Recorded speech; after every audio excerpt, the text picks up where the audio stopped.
comment faire pour reprendre la main lorsque vous avez des ultimatums et des tempos qui ne vous correspondent pas. Le temps, c'est une arme. L'autre peut presser, ou alors vous pouvez structurer un calendrier. Des travaux et des analyses scientifiques montrent que la pression temporelle, elle change les comportements et que certaines décisions, certaines offres explosives, elles vont créer de la réactance et elles dégradent la qualité des décisions globales. Pourquoi est-ce que c'est puissant le temps ? Parce que beaucoup de mauvais deals se signent vite pour en finir rapidement.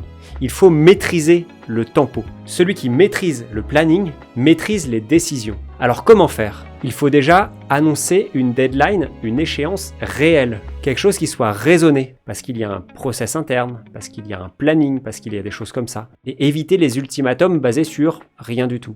Il faut refuser les ultimatums qui sont complètement artificiels en proposant un timing qui soit propre. Il faut utiliser des pauses, des réserves. Quand on sent que la pression monte, ce n'est pas bon. Par exemple, je dois valider avant jeudi 17h, sinon mon planning bascule. Vous pouvez répondre, je ne signe pas sous un ultimatum. Envoyez-moi l'offre et je vous répondrai demain à 10h.